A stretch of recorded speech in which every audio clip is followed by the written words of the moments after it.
Good afternoon. I'm Pastor Mike. Welcome to our midweek devotional here. I'm pastor at First Baptist Church, Harbor Oaks. Glad you're joining us today. Thank you for being here. Want to let you know if you've got a prayer request, prayer need, feel free to email us at harboroaksprayerline@gmail.com, harboroaksprayerline@gmail.com. Thank you for being here. Well, today I got a question for you. What's on your bucket list? You know, the one that contains all the crazy, goofy things you want to accomplish before you die.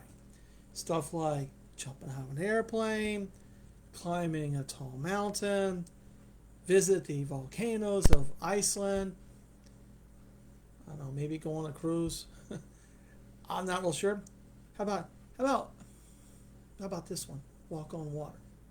Yeah, that's right. Wait, did I just say walk on water? Yes, I did. You bet that's not on your bucket list. It's not on mine either, truth be known.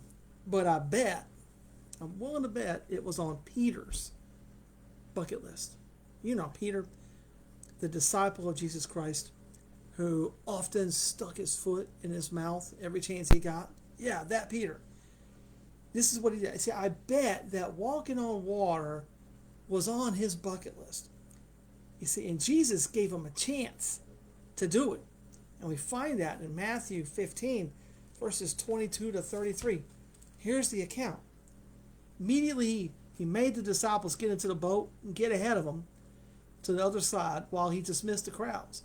After dismissing the crowds, he went up on the mountain by himself to pray. When evening came, he was there alone.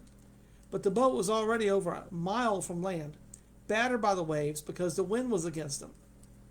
Around 3 in the morning, he came towards them walking on the sea.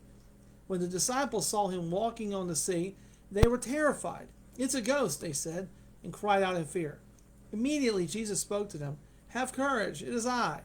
Don't be afraid." "Lord, if it's you," Peter answered him, "command me to come out to you on the water."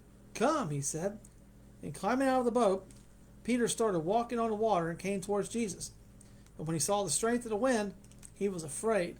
And beginning to sink, he cried out, "Lord, save me!" Immediately Jesus reached out his hand, caught hold of him, and said to him, "You have little faith. Why did you doubt?" And when they got into the boat, the wind ceased, and those in the boat worshipped him and said, "Truly you're the Son of God." Yep, so there was a bad storm. The boat was battered. Disciples, they were all losing it. They were losing it. Then Jesus walked up. See, that doesn't seem to fit in anybody's story.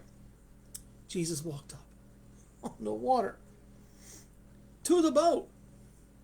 So Peter decides to see if he could cross this item off his bucket list. You know, this is my first chance to cross walking on water off my bucket list.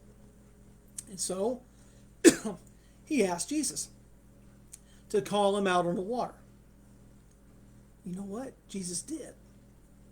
He said, "Come on, man. Let's go." So what did Peter do? As the other disciples were watching Peter, probably wishing that maybe it was him, Peter got out of that boat and he did something crazy. He walked on the water. Peter walked on the water. He was doing great. He was walking towards Jesus, doing fantastic, until he realized something. Okay, I'm walking on water. There's a lot of wind here. This is a bad storm. The waves are high.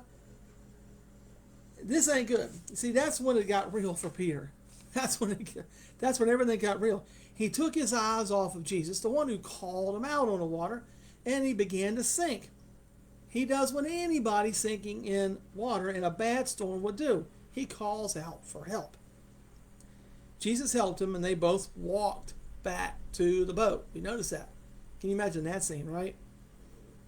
They didn't have cell phones back then. I bet Jesus would have probably been asked to take a selfie with Peter out there on the water. Bet. You see, Jesus had to remind Peter when he got back that he sank because he doubted. He sank because he doubted Jesus' power. See, that's a lesson for all of us. Do not doubt the power of Jesus Christ. Now, I bet Peter had some kind of memory that he had to share with his family over the course of the years. Hey, remember that time when I walked on the water? Man, that was cool. But I bet he hesitated to share the part about where he was floundering in the water because of his weak faith. And Jesus had to call him out on it. Probably left that part out of the story, I'm guessing. But here's a reminder for all of us. God calls all of us to get out of the boat. You know, that boat of self-trust, that boat where we got it all together, we can take care of ourselves, and we don't need nobody's help. Yes, that boat. You know, that boat of self-trust, and what he wants is for us to get out of that boat and to trust in him, where all things are possible. Trusting in God's saving power, that's not a bucket list item. Frankly, that's a do it every day item. Moral of the story here, keep your eyes on Jesus. Trust in the Lord. You just never know when you might walk on the water. Have a blessed afternoon.